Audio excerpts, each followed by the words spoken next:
É tempo de Páscoa, né? Semana da Páscoa.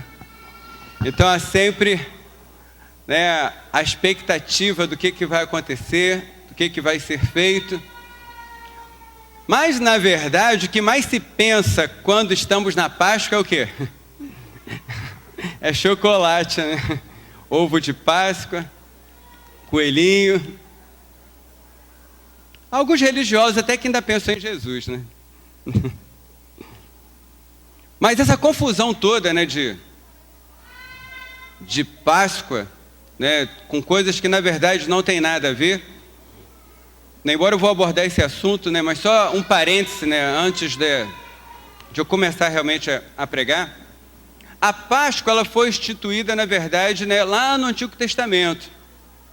A Páscoa propriamente dita, né, quando começou, não tinha nada a ver com ovo de chocolate nem nada. Era, na verdade, o povo de Israel, que estava escravizado no Egito há mais de 400 anos.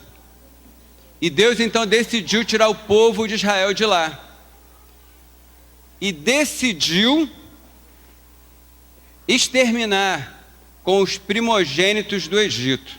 Decidiu envergonhar os deuses do Egito. E Faraó era considerado um deus. E o povo do Egito estava sob a proteção de Faraó. E Deus então decidiu ferir a todos os primogênitos que estavam no Egito, tanto de homens quanto de animais. Isso você pode ler em Êxodo 12, Êxodo capítulo 12. Depois você pode ler e estudar com calma na sua casa. E Deus estabeleceu para o povo de Israel uma proteção, um livramento. Deus arrancaria o povo de Israel do Egito. E ele orientou a Moisés que ordenasse ao povo que matasse um cordeiro e que o sangue desse cordeiro fosse marcando os umbrais das portas, e quando o anjo da morte passasse pelo Egito, as casas que tivessem com as marcas do sangue do cordeiro, essas não teriam os seus primogênitos feridos. E assim foi feito. E quando o anjo da morte passou pelo Egito, matou a todos os primogênitos, tanto de homens como de animais. Mas aonde havia a marca do sangue do cordeiro, ali foi preservado. Não foram feridos os primogênitos que estavam ali. E ali então foi estabelecida a Páscoa. E Deus ordenou que ela fosse feita, celebrada, todo ano, no mês de Abib, no dia 14 do mês de Abib, que é aproximadamente o nosso mês de abril, que seria então celebrada a Páscoa. Então a Páscoa propriamente dita é essa que está lá em Êxodo 12. Quando o cordeiro foi morto, o sangue colocado entre os umbrais das portas, e a partir de então havia proteção, os primogênitos do Egito morreram e Faraó não teve jeito. Faraó que resistiu a todas as pragas lançadas contra o Egito até então, nesse momento, ele teve que liberar o povo. Ele teve que mandar o povo embora. Porque, na verdade, todos os egípcios já estavam com medo de morrer. E todos incentivaram o povo de Israel que fosse embora o mais rápido possível. E a partir dali, todo ano era comemorada, era celebrada a Páscoa. Que naquele momento não tinha nada a ver com pecado, mas tinha a ver com o livramento. A palavra Páscoa significa passagem. E naquele momento seria a passagem de Israel do Egito para a terra prometida. A passagem da presença de Faraó para a presença de Deus. Então, isso é Páscoa. Quando no deserto, já quando foi estabelecido o tabernáculo, aí começou a ter essa intenção, esse motivo, né, de remissão de pecado. Porque uma vez por ano era morto o cordeiro e o sumo sacerdote pegava do sangue desse cordeiro e apresentava no Santo dos Santos. E o sangue era espargido ali, para perdão dos pecados do próprio sumo sacerdote e também perdão de todo o povo. Isso era feito uma vez por ano. Essa era a Páscoa dos judeus. Essa é a Páscoa da maneira como ela foi instituída no começo, no princípio de tudo. Essa era a Páscoa. E com o passar do tempo, começou-se a ter notícia de muitas festas que aconteciam no mesmo período da Páscoa dos hebreus, nesse mês de Abib. Por exemplo, no mês de Abib também era celebrado no Egito uma festa chamada Festa da Fertilidade. Festa da Fertilidade.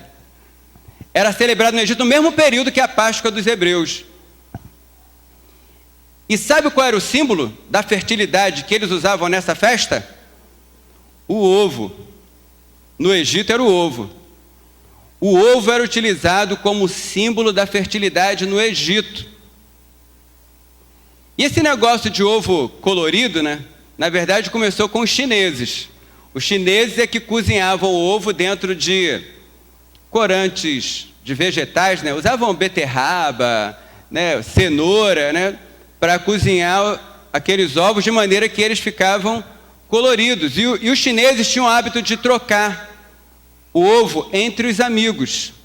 E trouxe-se então o costume de celebrar a Páscoa com o ovo, que na verdade era utilizado pela Igreja Católica, que ungia os ovos de Páscoa. O Papa ungia os ovos cozidos, né? E eles eram distribuídos no período da Páscoa. Anos depois isso foi cancelado, né? Hoje não usa e há muitos anos, né, a Igreja Católica não unge os ovos, mas ele continuou sendo utilizado até os dias de hoje. O coelho ele passou a ser utilizado na França e remonta um período da Babilônia. A Babilônia também tinha uma festa da fertilidade que também era feita nesse mesmo período e era o coelho o símbolo. E esse coelho passou a ser utilizado também como símbolo da Páscoa. E a partir da industrialização do chocolate, o ovo de galinha, cozido, colorido, se transformou num ovo de chocolate. Vemos que o que mais se lembra da Páscoa, né, os símbolos mais utilizados na Páscoa no Brasil e no mundo, não tem nada a ver com a Páscoa. Não tem nada a ver com a Páscoa, né? Mas você não está proibido de trocar chocolate por aí não, viu, irmãos? Né? Pode dizer, poxa, não pode mais. Não, pode usar chocolate. Pode até mandar lá para casa alguns, né? De preferência light, para eu poder manter a minha forma, né? Não é proibido, mas lembre, quando você utilizar esses símbolos, né? Que eles não sejam símbolo da Páscoa para você. Que eles não sejam utilizados como símbolo entre aqueles que compartilham da sua vida. Que você possa dizer para eles que a Páscoa não tem nada a ver com coelho nem com chocolate. Que a Páscoa não tem nada a ver com ovos e bombons. A nossa Páscoa, ela é diferente. A Páscoa dos judeus era o cordeiro que foi morto e aquele sangue foi espargido nos umbrais e depois utilizado dentro do Santo dos Santos para perdão dos pecados do povo. Uma Páscoa que tinha que ser celebrada, comemorada e o ritual repetido todo ano.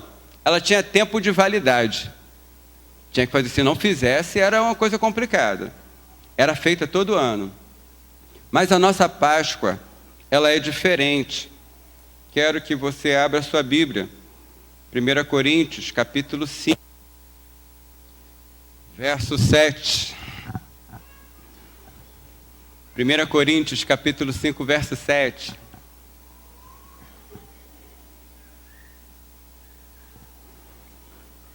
Apenas o final do versículo, que diz assim: porque Cristo, nossa Páscoa, foi sacrificado por nós. Diga para a pessoa que está do seu lado: Cristo, a minha Páscoa, foi sacrificado por mim. Diga agora para que está do outro lado. Cristo, a minha Páscoa, foi sacrificado por mim. João Batista dizia que Jesus era o Cordeiro de Deus. E quando eu era pequeno, quando eu ia, a minha família é uma família de origem católica, né, e eu, né, fui católico, né, durante muito tempo, toda a minha adolescência. Me converti já depois dos 18 anos, eu me converti aos 22 anos, acho, 22 anos. Me converti aos 22 anos, então, né, vivi, né, fui criado dentro do catolicismo durante muito tempo da minha vida, e eu não entendia quando dizia assim, Jesus Cristo, o Cordeiro de Deus, que tira o pecado do mundo. Eu não conseguia entender esse negócio de cordeiro. Por que Jesus, o que tem a ver Jesus com cordeiro, o homem com cordeiro? Não entendia nada. Mas depois que eu passei a estudar as Escrituras, que eu comecei a ler com cuidado, né, e mais especificamente depois que me converti, eu comecei a entender que Jesus era aquele cordeiro que foi morto lá no passado, aquele cordeiro que eles utilizavam, que era um cordeiro mesmo, eles sacrificavam um animal e utilizavam do sangue daquele cordeiro. A partir de Cristo, esse cordeiro não precisava mais ser imolado, não precisava ser sacrificado mais, porque a Páscoa não era mais aquele cordeiro. Cristo passou a ser a nossa Páscoa. Cristo é a nossa Páscoa. Não há necessidade mais do ritual da Páscoa todos os anos. Não é necessário nenhum tipo de sacrifício, porque o único sacrifício já foi feito de uma vez por todas. E é esse sacrifício que foi feito lá na cruz, há mais de 2000 anos atrás, por Cristo Jesus. Ele, que é a nossa Páscoa, estabeleceu essa nossa Páscoa há mais de 2000 anos atrás, e essa Páscoa permanece para sempre, não precisa ser celebrada mais. Ainda que nós lembramos, e é bom ter esses momentos, é bom ter esse momento para que nós possamos falar, porque o povo de Israel, quando celebrava a Páscoa, ele explicava para os seus filhos e para as pessoas dentro da casa tudo o que significava a Páscoa. E é bom termos também momentos como esse, para explicarmos, para colocarmos, para abrirmos as Escrituras e possamos entender com muita clareza o que realmente significa a Páscoa para nós. Porque Cristo é a nossa Páscoa, e que se sacrificou pelos nossos pecados. A Páscoa não é ovo. A Páscoa também não é mais um sacrifício de um cordeiro. Cristo é a nossa Páscoa. E eu quero ainda ler com você em 1 Coríntios capítulo 15, antes de dar ainda a entrada, na verdade, no que eu quero expor a vocês nessa noite. 1 Coríntios 15, verso de 3 a 4, mas eu quero pedir que depois você mantenha a sua Bíblia aberta em 1 Coríntios. Diz assim: porque primeiramente vos entreguei o que também recebi, que Cristo morreu por nossos pecados, segundo as Escrituras, e foi sepultado, e que ressuscitou ao terceiro dia, segundo as Escrituras. Feche seus olhos por um momento, eu quero orar.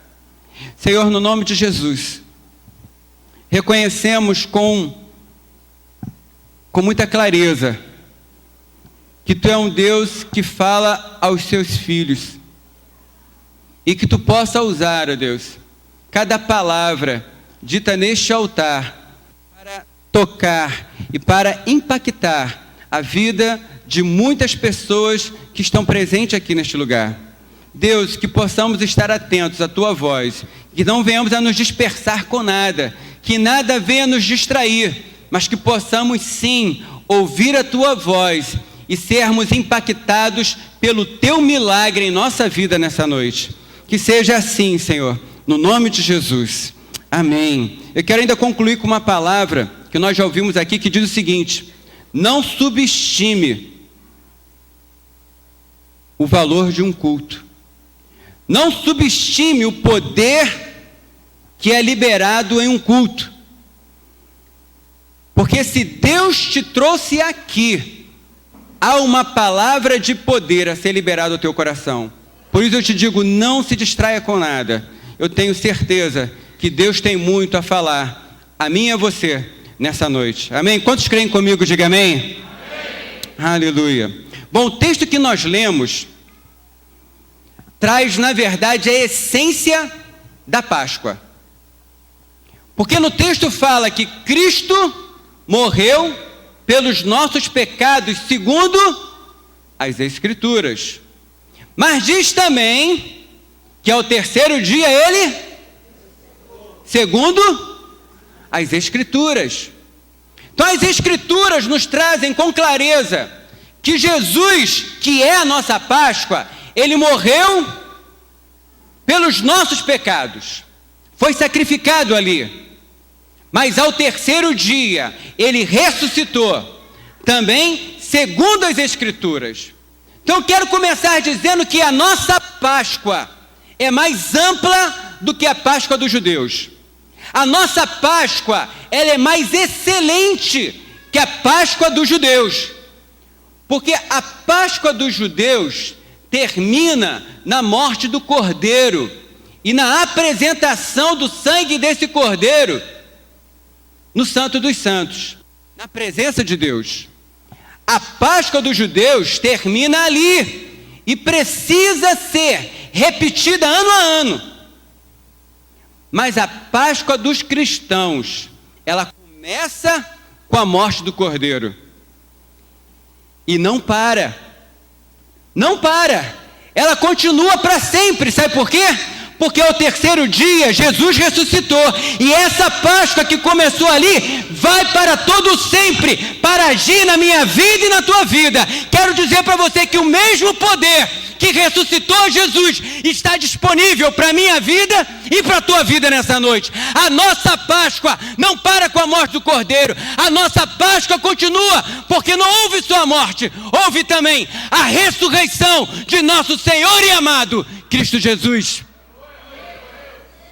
E esse fato da ressurreição é algo que só existe na religião dos cristãos. A ressurreição só ocorre, esse fato da ressurreição só é conhecido no cristianismo.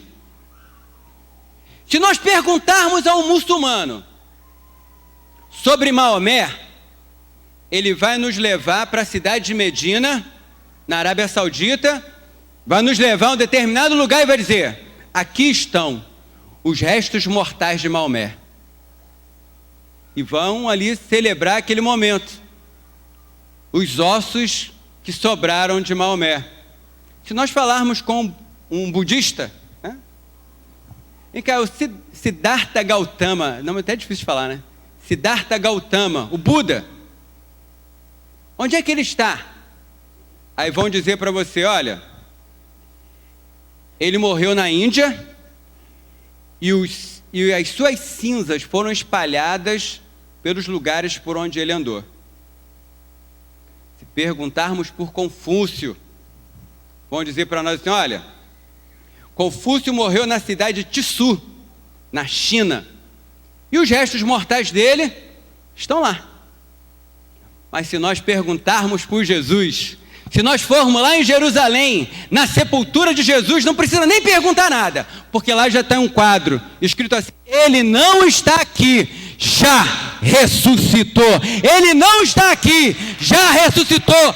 A sepultura de Jesus está vazia. Cristo, a nossa Páscoa, continua vivo para todo sempre. E esse Jesus está aqui para mover na minha vida e na tua vida. O Espírito de Cristo continua vivo e agindo, operante na vida de todo aquele que abre o seu coração e se dispõe a crer nesse Cristo que morreu pelos nossos pecados, mas que vive e reina para todo sempre, e que um dia vai voltar para buscar a sua igreja santa, remida, sem mácula, composta de todos os santos que creem nele.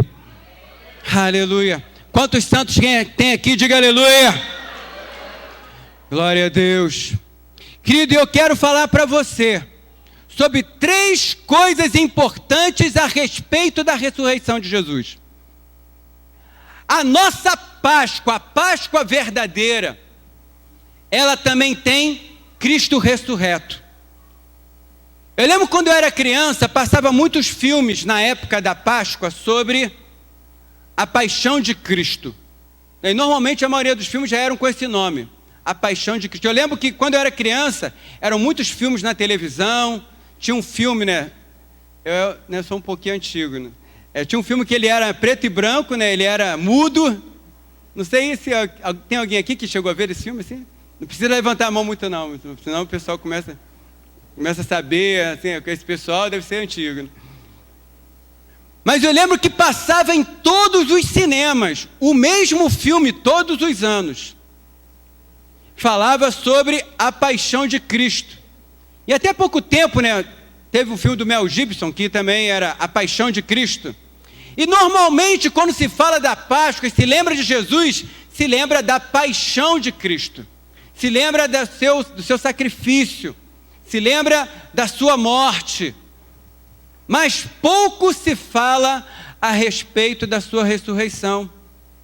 E quero dizer para você que a Páscoa verdadeira, a Páscoa genuína, é aquela que entende que Cristo, a nossa Páscoa, não somente morreu, mas que também ressuscitou.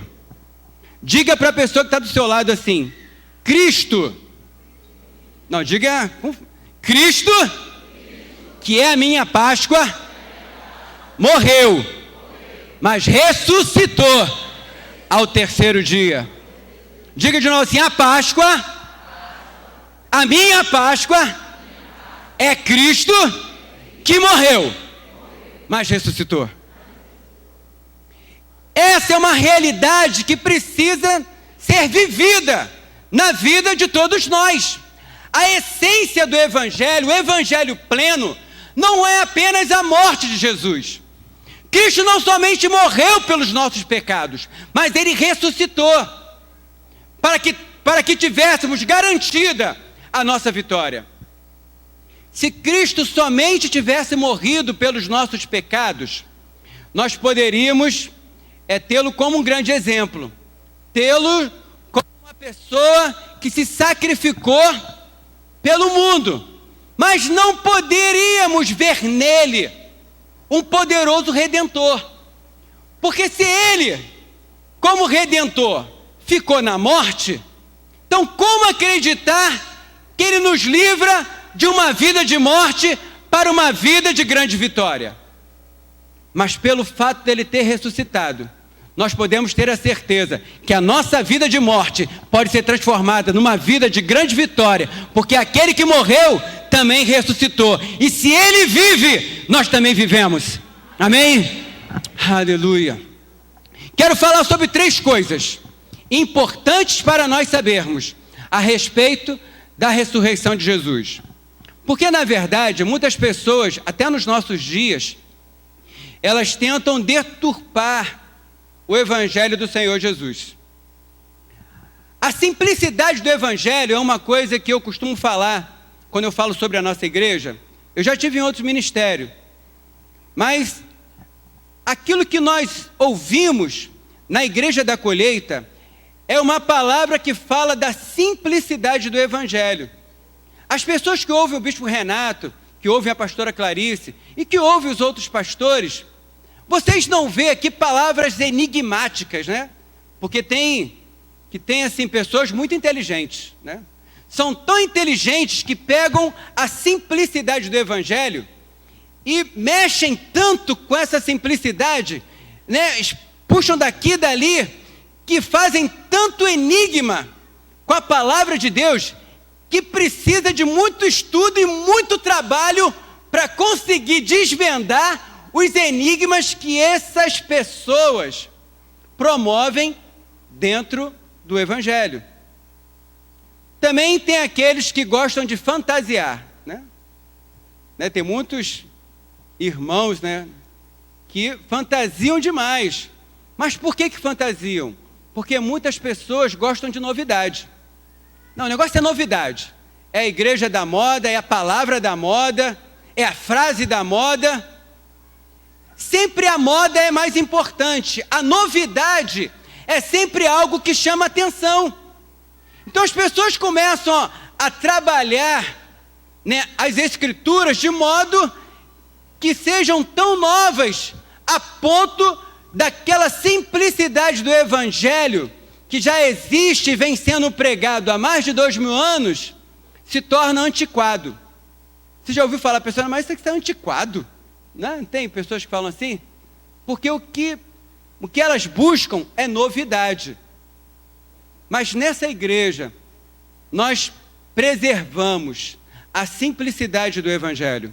Nós não buscamos muitos enigmas, não procuramos dificultar, mas procuramos anunciar a você, de forma que você possa entender com clareza as Escrituras. E muitos deturpam muita coisa na palavra de Deus. Muitos inventam muitas coisas de maneira que a verdade do Evangelho fica em parte na vida de muitas pessoas.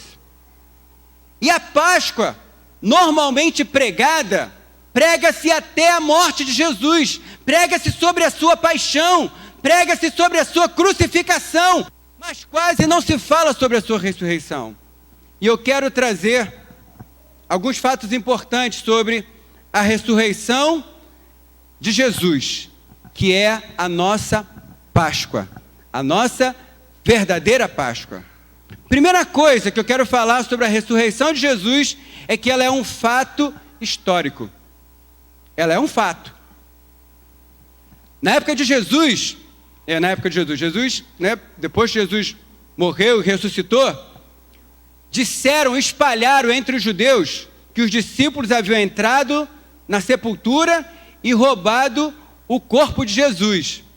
Transformaram a ressurreição em uma ilusão. Mas eles não conseguiram, porque verdadeiramente Jesus ressuscitou. Tentaram transformar a ressurreição de Jesus em um mito, em algo que na verdade não havia acontecido.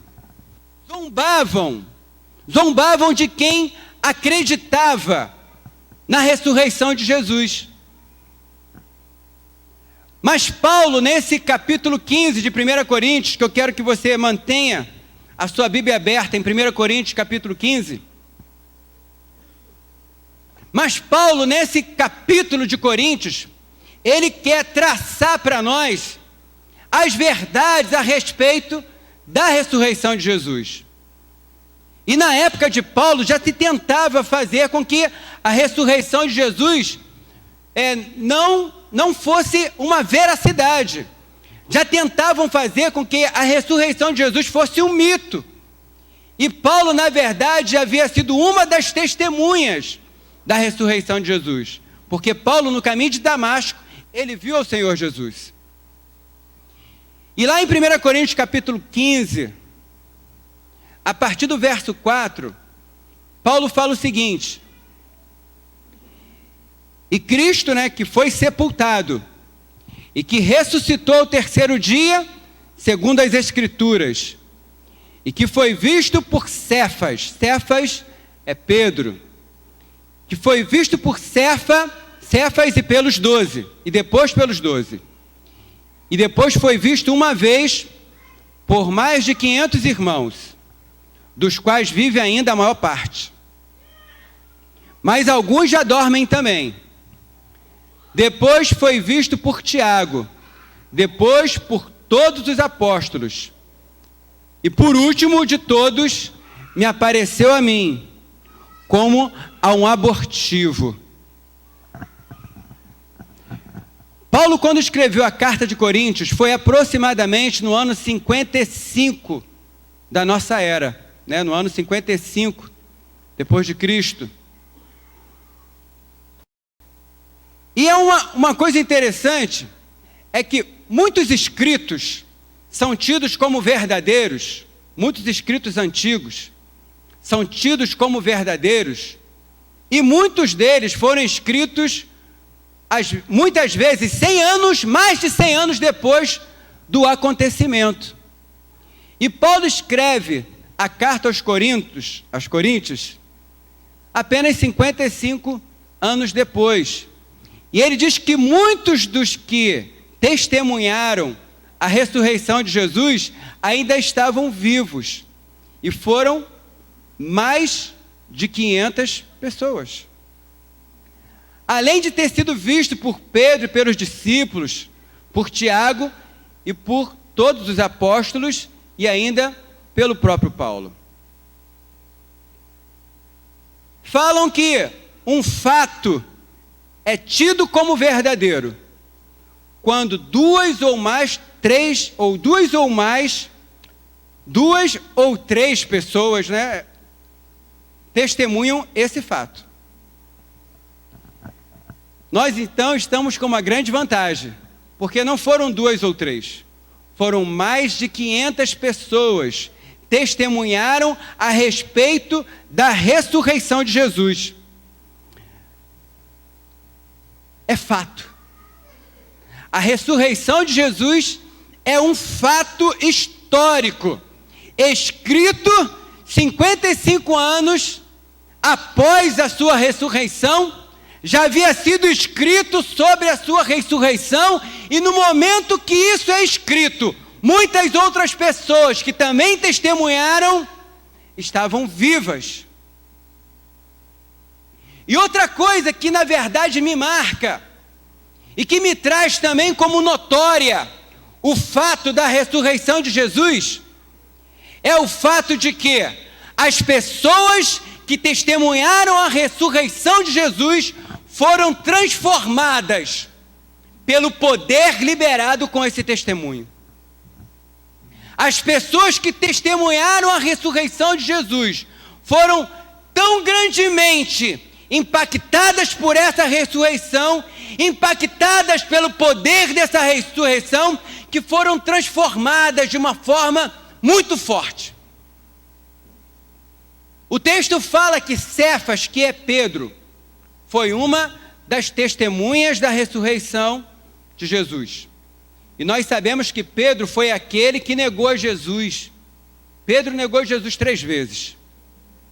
E esse Pedro, que negou Jesus 3 vezes, depois da ressurreição, ele se torna um defensor, um proclamador do Evangelho, um proclamador do puro Evangelho, o proclamador do Evangelho completo, o transformador, o proclamador de que Jesus Cristo, que era Senhor, morreu, que ressuscitou e que estava vivo. Esse Pedro que negou Jesus 3 vezes depois da ressurreição, ele passa a ser um proclamador ousado e corajoso, a ponto, segundo a história, de ter sido crucificado de cabeça para baixo, porque não queria ser crucificado como seu mestre. Aquele medroso que negou Jesus, depois da ressurreição, depois do impacto da ressurreição, ele vai até o fim e morre crucificado de cabeça para baixo por causa da proclamação dessa ressurreição. Lembram de Tomé? Aquele que duvidou da ressurreição de Jesus? Que ele falou que Jesus ressuscitou nada, que Jesus ressuscitou o quê? Aí Jesus aparece para ele e vai direto nele, né? Tomé, já que né, Tomé, não sei se tem algum Tomé aqui, mas normalmente Tomé é sinônimo de incrédulo, né? Oh, parece um Tomé, né? Assim, que é incrédulo, não acredita em nada, só acredita vendo, né? Aí Jesus mostra para ele: toca aqui, Tomé, os meus cravos. E para melhorar ainda, Jesus fala assim: ei, tem comida aí? Estou querendo me alimentar, né? Tem um pãozinho de mel aí, um peixe frito. E Jesus então mostra para os discípulos que ele realmente estava vivo e que ele havia ressuscitado. E Tomé, esse incrédulo, depois da ressurreição de Jesus, também se tornou um proclamador dessa verdade, a ponto de ser amarrado em uma cruz, e continuou pregando o Evangelho, mesmo amarrado naquela cruz, e foi pregando por vários dias, amarrado numa cruz, até que morreu de fome e sede, pregando a ressurreição de Jesus.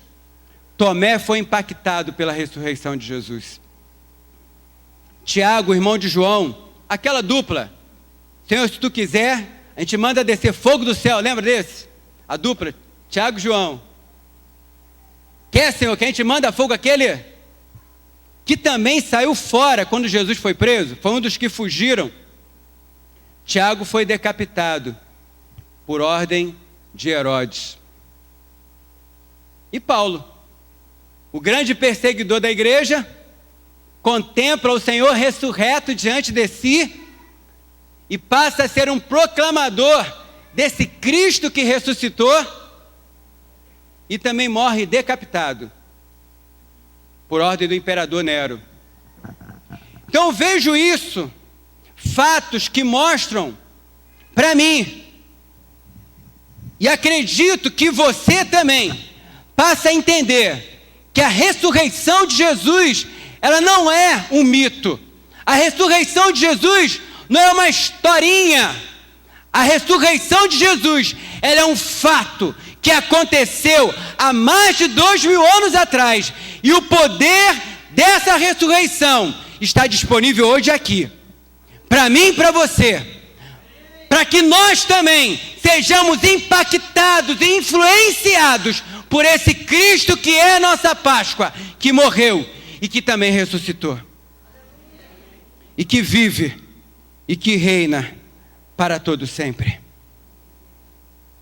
O poder dessa ressurreição, que ressuscitou Jesus e que transformou a vida desses homens, também tem ressuscitado a vida de muitas pessoas. E talvez você hoje aqui se sinta como um morto, se sinta como uma pessoa sem sonhos. Diz os livros de psicologia que a pessoa se considera morta quando os seus sonhos morreram. A pessoa se sente morta quando os seus sonhos já morreram. E talvez os seus sonhos tenham morrido. Talvez muitos que estão aqui vieram na sua força, na verdade acham que foi na sua força, porque na verdade o Espírito Santo trouxe você até este lugar. Talvez você esteja com a sua família quase morta. Talvez os seus objetivos estejam mortos.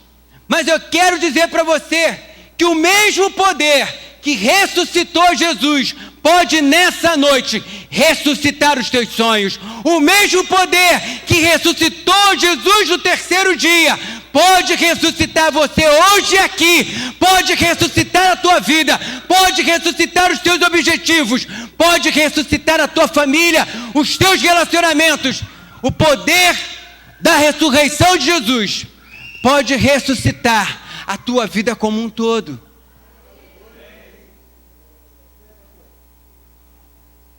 Esse Cristo que ressuscitou é o que nós celebramos em nossa Páscoa. Esse Cristo que ressuscitou é o que nós celebramos hoje. Esse Cristo que ressuscitou é o que precisa ser anunciado em todos os lugares, em todas as nações, em todas as culturas, em todos os povos. Esse Cristo que é a nossa Páscoa, ele morreu, mas ressuscitou.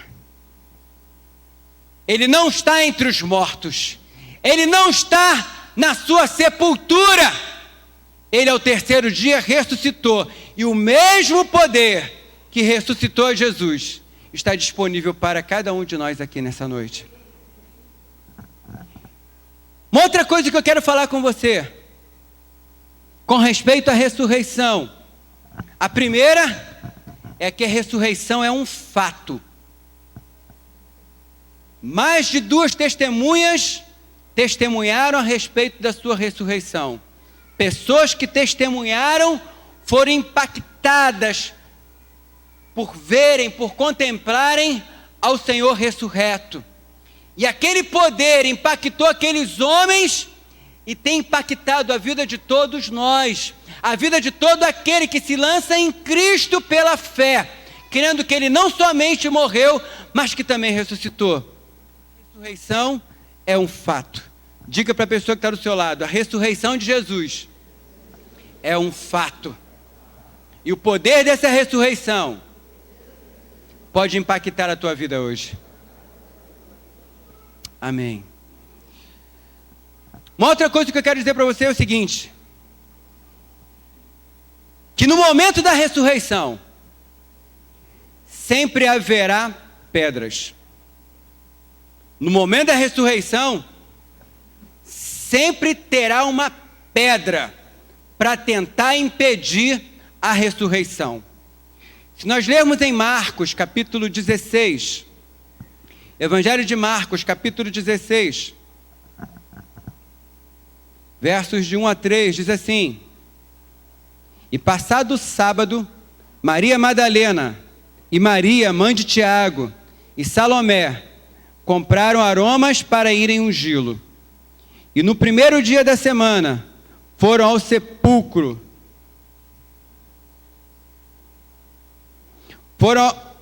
Foram ao sepulcro de manhã cedo, ao nascer do sol, e diziam uma às outras: Quem nos revolverá a pedra da porta do sepulcro?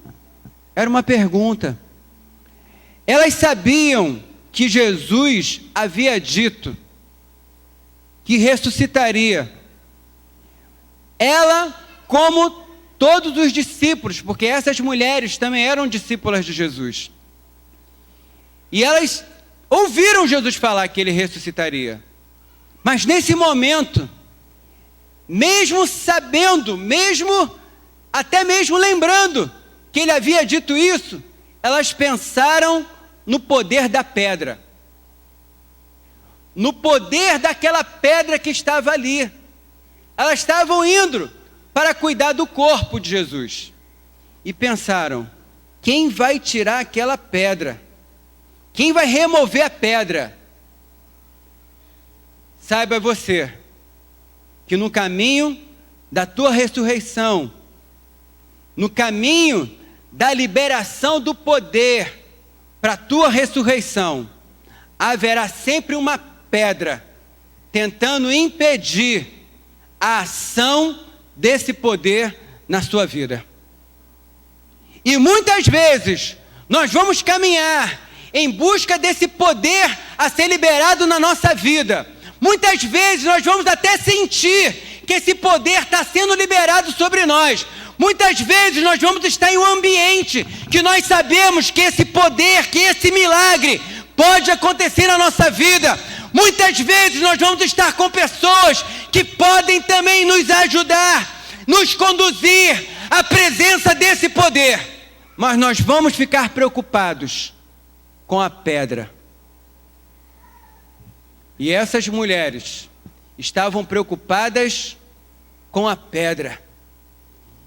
E existem pedras no nosso caminho, existem pedras na nossa história que muitas vezes nos impedem de conquistar, de alcançar, de desfrutar o poder dessa ressurreição na nossa vida, que nos impedem de desfrutar completamente a Páscoa na nossa história. E que pedras são essas? Que obstáculos são esses? Muitas vezes, essas pedras estão em nós mesmos. São as pedras do egoísmo. Só pensa em si mesmo, não pensa no próximo, não pensa nos outros. A pedra da soberba. Se acha melhor que todo mundo. Se sente superior. São pedras que muitas vezes impedem o poder da ressurreição na nossa vida. A pedra da autopiedade. Só você que sofre, todo mundo é contra você, só você passa por dificuldade. A murmuração é algo que flui com naturalidade. dos seus lábios, porque a pedra da autopiedade fica impedindo você de conquistar tudo aquilo que o Cristo ressurreto tem para a nossa vida. Uma pedra também que é terrível, que bloqueia a ressurreição na vida de muitas pessoas. A pedra da falta do perdão. Não perdoa por nada. Ah, me fez isso? Vai pagar tudinho. Deus é Pai, né? Deus é Pai. Há de fazer justiça em meu favor. Justiça própria, né? Há de fazer justiça em meu favor. São pedras que bloqueiam a nossa vida de desfrutarem do poder dessa ressurreição na nossa história. São pedras que permanecem ali e que nós permitimos que ela continue lá. Nós mesmos selamos. Nós mesmos selamos. E às vezes não conseguimos entender por que a graça de Deus não flui através da minha vida. Por que eu não sinto a presença de Deus na minha história? Por que eu não consigo desfrutar das bênçãos de Deus? Por que eu não consigo desfrutar desse poder da ressurreição que esse pastor está falando? É porque tem alguma pedra aí. Não sei qual tipo de pedra tem impedido você de desfrutar de Deus completamente. Talvez eu falando aqui tenha até alguma pedra que eu nem citei. Eu nem citei, você já trouxe à tua mente a pedra e começa a entender que essa pedra precisa ser tirada. Lembram da ressurreição de Lázaro? Também tinha uma pedra lá. As irmãs dele não conseguiam nem pensar na ressurreição de Lázaro, porque aquela pedra já estava ali há 4 dias. Talvez você pense também, mas pastor, essa pedra na minha vida já está há muito tempo. Eu não consigo tirar. Eu tenho até tentado. Eu tenho me esforçado para perdoar. Eu tenho me esforçado para me levantar. Eu até percebo que eu sou soberbo. Eu até percebo que eu trato as pessoas mal de vez em quando. Mas eu não consigo tirar essa pedra. Na ressurreição de Lázaro, Jesus falou, tirem a pedra. Lázaro estava morto. Ele não tinha como tirar pedra nenhuma, ele estava morto. E talvez você também se sinta morto e impedido de tirar essa pedra. Deus vai usar alguém. Deus vai usar alguém. Talvez seja um teu amigo próximo, que você vai falar, como é que esse meu amigo me fala uma coisa dessa? Como é que esse sujeito vem falar isso para mim? Eu, na minha posição, porque eu acredito que lá diante da sepultura de Lázaro, não estava só os amigos, devia ter alguns inimigos também. Algumas pessoas que estavam ali para zombar.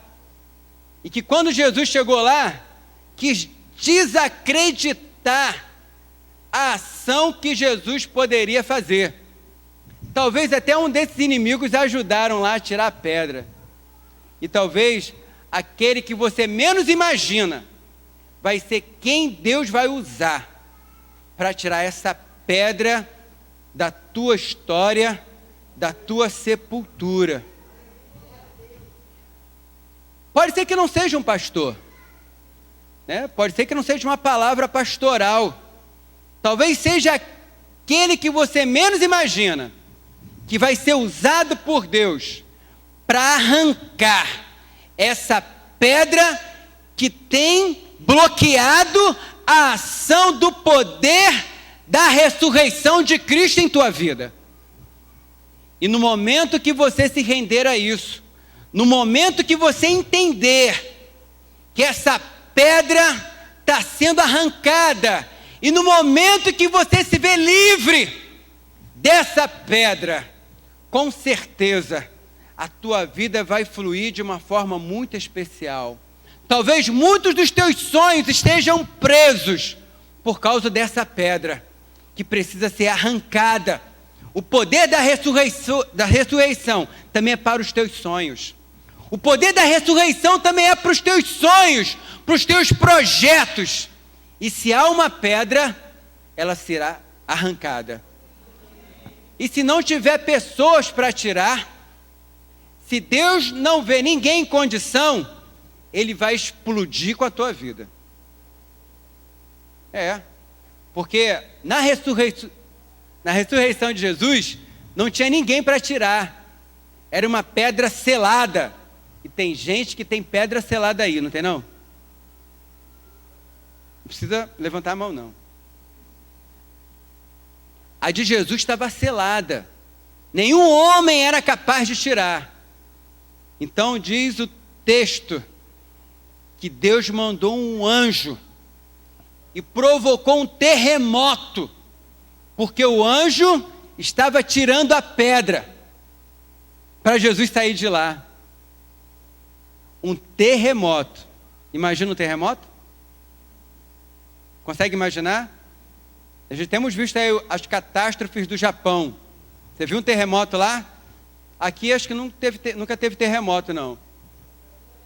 Né? Aqui acho que não, né? Mas no Brasil tem. No Rio Grande do Norte tem uma cidade que ela tem terremoto. Lá. No Brasil tem alguns lugares que tremem um pouquinho. Mas na televisão nós temos visto o que tem acontecido no Japão. Então terremoto é terremoto. Joga você para tudo quanto é lado.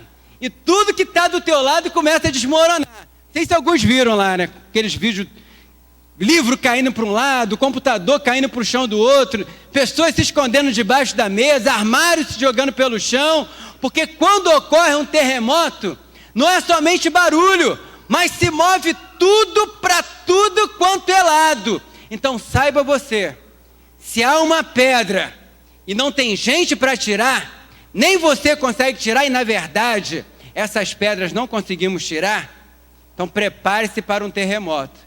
Agora, fique firme no terremoto, porque depois do terremoto, o poder da ressurreição vai te alcançar de uma forma poderosa que nada te para mais. Depois que o poder da ressurreição alcança a vida de um crente, depois que o poder da ressurreição alcança a vida daquele que crê, querido, o combustível não vai faltar, o poder vai continuar fluindo, porque o sacrifício da Páscoa, feito de uma vez por todas, é acompanhado com a ressurreição e de um poder que está disponível até hoje, para mim e para você. Aleluia. Esse poder está liberado para mim e para você. Uma outra coisa também que eu considero pedra, que eu até coloquei aqui e não quero deixar de falar sobre isso. Uma outra pedra que muitas vezes está na vida de algumas pessoas são os nossos preconceitos. Preconceitos. Eu não vou nem falar de Jesus para aquela pessoa, porque aquele ali não tem jeito. Já aconteceu assim? Nós estamos colocando pedra, né? Devíamos ajudar a tirar e nós começamos a colocar. Não há um fluir de Deus na vida da outra pessoa porque nós não dispomos a arrancar a pedra e trazê-la à presença do Cristo ressurreto. Nós colocamos mais uma com o nosso preconceito. Nós achamos que nem todos podem ser salvos, nem todos podem ser alcançados. Deus pode alcançar a qualquer um. É claro que a graça, ela vai alcançando a vida de algumas pessoas. Nem todos serão alcançados, isso é verdade. Mas quem você conhece que você tem certeza que nunca será alcançado? Mas o nosso preconceito, muitas vezes, impede pessoas de serem alcançadas. Então nós precisamos eliminar o nosso preconceito. E acredito que esse nós podemos tirar. Essa pedra nós podemos tirar. Acabando com o preconceito. Entendendo que a graça de Deus ela está disponível. E nós somos chamados a pregar o Evangelho a toda criatura em todos os lugares. O Evangelho deve ser anunciado em todas as nações até os confins da terra. O Evangelho deve ser anunciado para todas as culturas, para todas as famílias, em todos os lugares. Por isso, uma visão que nós temos aqui é que a Igreja da Colheita não será apenas essa igreja estabelecida em uma capital, mas nós vamos procurar lugares onde o Evangelho ainda não tem sido espalhado com firmeza e segurança. E vamos lá, e vamos anunciar a simplicidade do Evangelho em todos os lugares onde nós conseguirmos ir.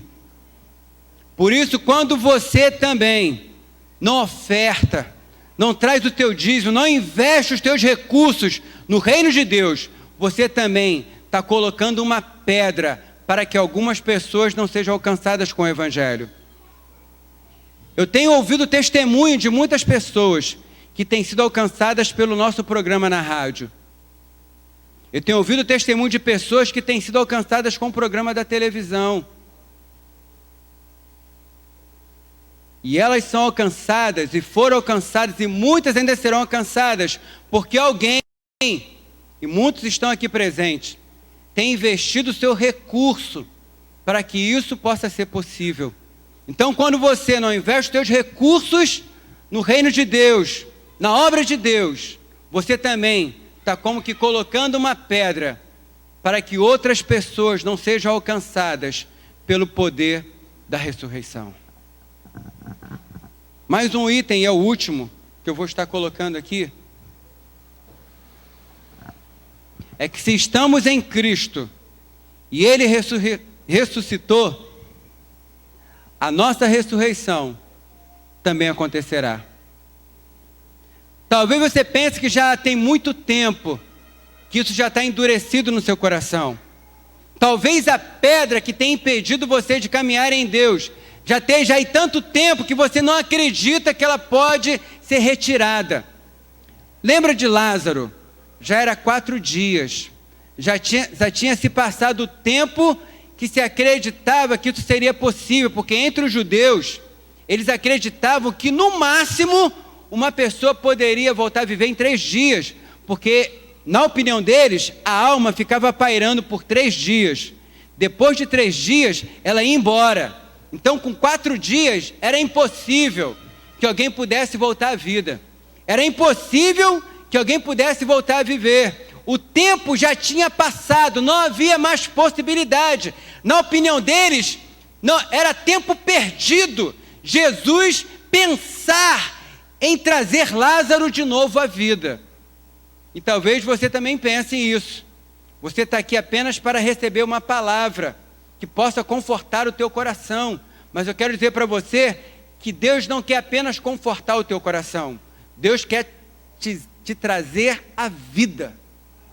Deus não quer apenas acalentar e te dar uma pequena esperança. Deus quer ressuscitar a tua esperança e fazer com que você caminhe com toda segurança e com toda firmeza, sabendo que aquele que ressuscitou é poderoso para fazer infinitamente mais de tudo quanto nós pedimos ou pensamos, conforme esse poder que pode operar através de mim e através de você. E se Cristo está vivo, com certeza, nós também viveremos. Ele disse, olha, no mundo tereis aflição, mas tende bom ânimo, eu venci. E como ele viveu, nós também. Como ele venceu, nós também venceremos. Não há problema insolúvel, não há dificuldade que ele não possa resolver, não há enigma que não possa ser exposto. Não há coisas ocultas que não possam ser trazidas à luz e assim serem solucionadas por Ele. Ele está aqui e está vivo para mover e transformar a vida de todo aquele que crê. Eu não sei se todos que estão aqui já têm se lançado em fé em Jesus, mas eu convido você a fazer isso nessa noite. Se lance em fé em Jesus, creia nessa Páscoa sublime, creia nessa Páscoa de excelência, uma Páscoa que não é só comemorada com a morte de Jesus, mas ela também é celebrada por causa da sua ressurreição. E quero ler um último texto, Romanos capítulo 8, verso 33 e 34.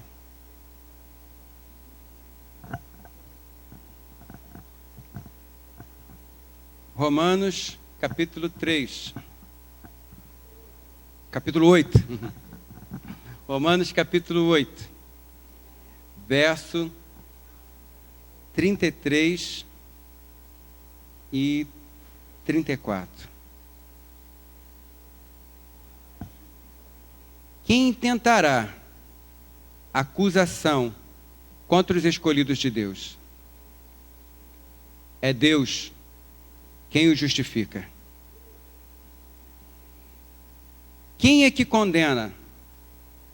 Pois é Cristo que morreu, ou antes, diga comigo, antes, quem ressuscitou dentre os mortos. Isso. O qual está à direita de Deus e também intercede por nós. Aquele que morreu também é antes, né? Não que seja mais importante, porque a morte de Jesus, ela é importante, que é por causa da morte de Jesus que os nossos pecados são perdoados. Mas antes, Ele ressuscitou dentre os mortos e está vivo, para que nós também caminhemos em novidade de vida. E se você crê de uma forma plena nessa Páscoa completa e excelente, em que Cristo morreu e que também ressuscitou, você também deve andar como um filho de Deus, feliz, andando em novidade de vida, e que essa ressurreição de Cristo seja o motivo real da sua perseverança. Que essa novidade de Cristo ressurreto seja para nós o motivo da nossa perseverança. Um dia, Faraó ouviu de Deus: deixa meu povo ir. Faraó resistiu. E Deus então institui a Páscoa, onde um cordeiro é morto, o seu sangue colocado nos umbrais da porta, e primogênitos do Egito foram mortos, e onde tinham os umbrais da porta, não houve feridos. Hoje, nós também temos a nossa Páscoa. Uma Páscoa onde o cordeiro não somente morreu, mas ele também ressuscitou. Eu quero convidar você para ficar em pé por alguns instantes.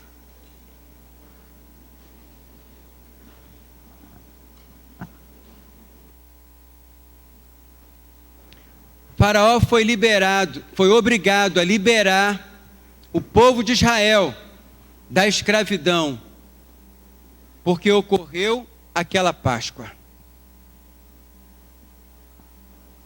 E seja o que for que está te escravizando, sejam os seus pecados, sejam os seus problemas, sejam as dificuldades, seja a tribulação, não importa.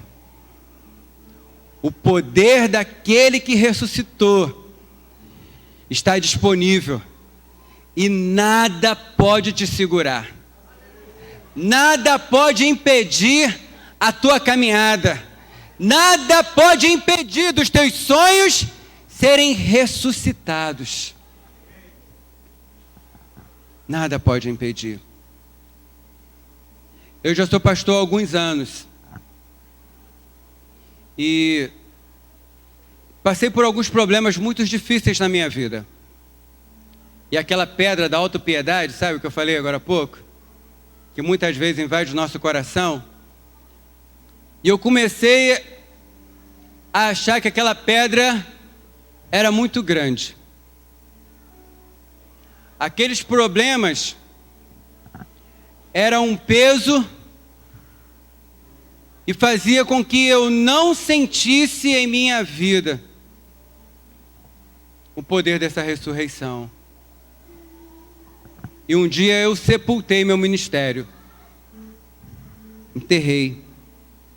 Eu falei para Deus, Deus, eu estou sepultando meu ministério, porque as circunstâncias me mostram que eu não tenho condições de continuar a ser um pastor na tua casa.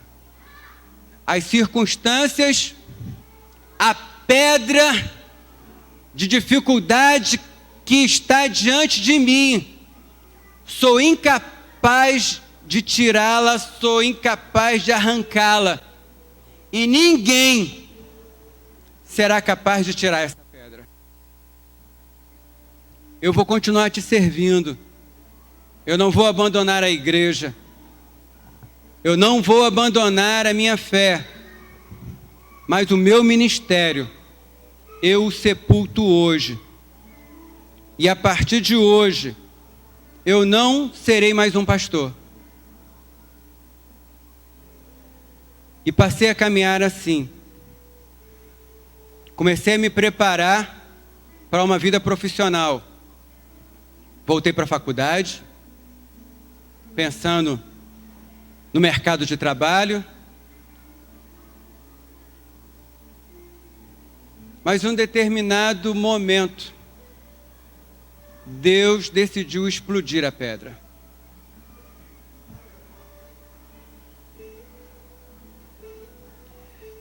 Eu lembro que eu estava num avião. Eu já contei isso para algumas pessoas, talvez já tenha até contado para muitos aqui. Mas o meu ministério estava sepultado, eu sepultei ele bem sepultado. E falei para Deus, ó Deus, não tem jeito. Não há como arrancar esse ministério mais. Eu estava em um avião e uma pessoa começou a conversar comigo. E no meio daquela conversa, ela me perguntou, você é pastor? Eu falei, não, eu não sou pastor. Ah, pensei que fosse. Não, eu não sou pastor. E dentro de mim havia uma convicção muito grande que o meu ministério estava sepultado e uma pedra estava selada. 10 dias depois, eu estava em um outro avião, indo para outro lugar, e uma outra pessoa começou também a conversar comigo. E naquela conversa, e ela não era cristã, e naquela conversa ela me perguntou, você é pastor? Eu falei, não, eu não sou pastor. Mas você é crente? Eu falei, normalmente essa é a primeira pergunta que me fazem. Mas eu não sou pastor, mas sou crente. E continuamos a conversar.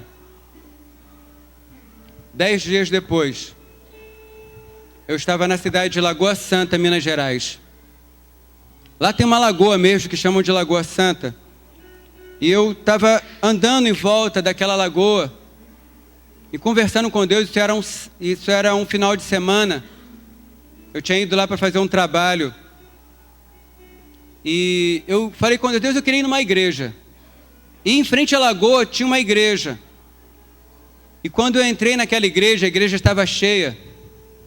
E eu me sentei nos últimos lugares, logo no primeiro lugar vago, que eu estava no momento do louvor. E quando acabou o louvor, as pessoas se sentaram. E uma senhora se aproximou de mim e me perguntou: boa noite, você é pastor? E eu estava vestido normal, né? Estava de camisa polo, calça jeans, tênis. E eu olhei para ela e eu falei: não, eu não sou pastor. Aí ela falou: não, é que o pastor viu o senhor entrando, achou que o senhor era pastor. Aí eu falei: diga para ele que eu não sou pastor. E quando